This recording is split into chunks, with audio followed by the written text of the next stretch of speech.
So there's this specific objective awareness, and I've gone from entity recognition to identity recognition.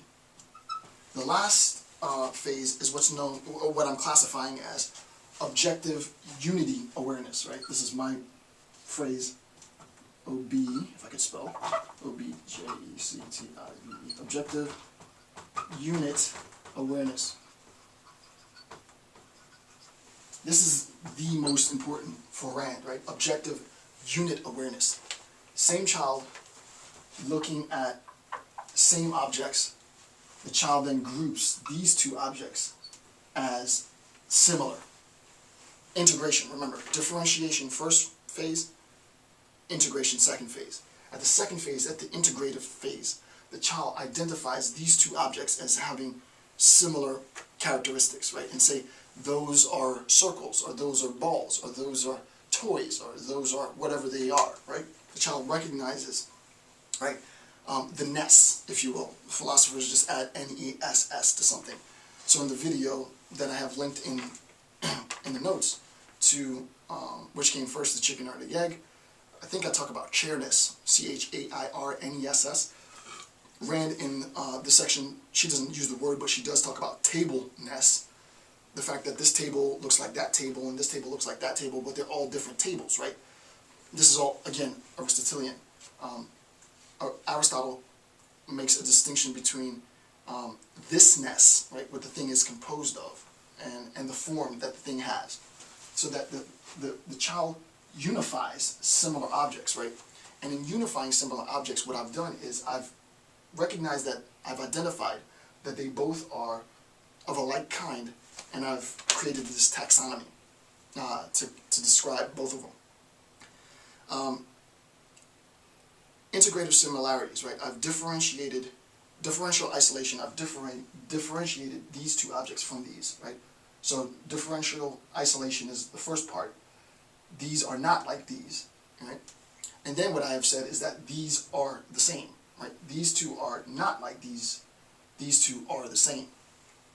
And then the last part, and this is an actual quote from Arendt, I keep on saying, I'm thinking Hannah Rand, from Ayn Rand, the ability to regard entities, right? This is a quote. The ability to regard entities as units, entities, right? Entities which have been identified as units, right? With the brackets around it, as units, is man's distinctive method of cognition. The ability to regard entities as units is man's distinctive method of cognition. This is uniquely and distinctively an ability that human beings, that man has. And the ability that we have, and what we've recognized, is an ability to create units out of things. We recognize, through differentiation, what are similar and what are not similar. I separate. And then the second phase, I integrate. I integrate those things that are similar, those things that are not. With respect to this recognition, the concept of recognition, then, for Rand, our recognition is always and only ever of existent things in the world, right? Existence. However, it's not this sort of this cliched coherence theory of reality, or the stuff in the world is the only things that I have access to. It's not at all that, because though she doesn't say it explicitly in this part of the discussion, she is, to be charitable to Rand, obviously cognizant, she's read Aristotle, of the three forms of possibilities, so that we can talk about an epistemology, right? An objective epistemology, not a transcendental, otherworldly epistemology that takes into account the existence of things which do not currently exist in the world. So that there is an epistemology for the 50-foot woman. She is not yet an existent thing in the world. However, she could be. There's nothing saying that she couldn't be. And the mere fact that she could be means that there is a methodology, there is, at least in theory, a methodology in which you could bring that entity into existence, right? There is a methodology, and it's just a matter of trying to find out what that methodology is, what that process is. Insofar as we do that, we recognize that for Rand, we have a a series of developmental steps that can be used to facilitate this process. And the first thing is that we need to recognize is we need to be able to differentiate between entities. Just that is not that, that is like that. Very simple. Then we need to be able to identify the things. That is a Rubik's Cube, that is a book, that is a computer, and so on. And the last thing that we need to do, and for her, as I just read in the quote, this is the most important thing, is we need to be able to synthesize, unify, create units, descriptive accounts of like things. And this is what we do. As society progresses, things that we thought were dissimilar, we now find are similar. So, for example, in the social sciences, we believed, relatively post-Enlightenment, that there was this thing called race, and that it was a method of differentiating, the races, and we believed that, and it sounded valid. As our science progressed, and as we did more research, we recognized that that differentiation was a false differentiation. There really wasn't any difference between the races per se. Now, what does that mean? Well, that means that now,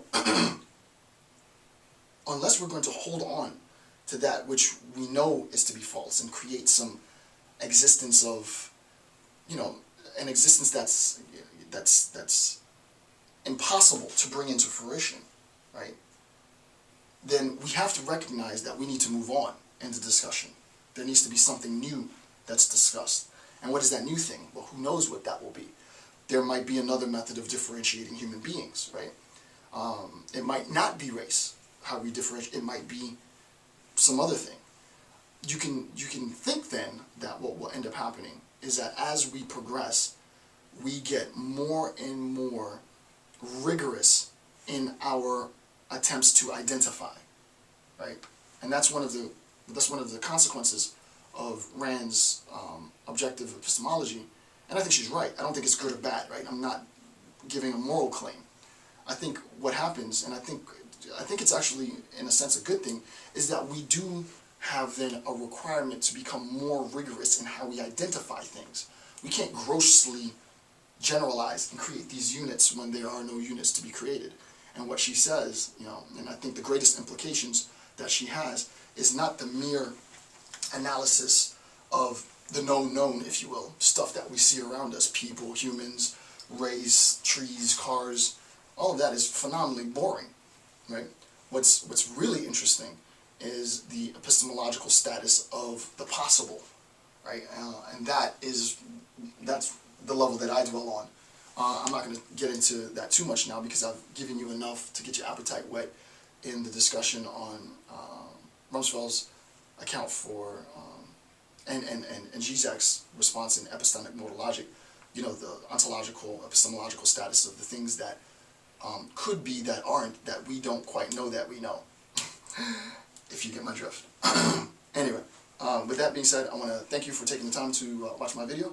I will continue my analysis and discussion of Ayn Rand's Introduction to Objective Epistemology.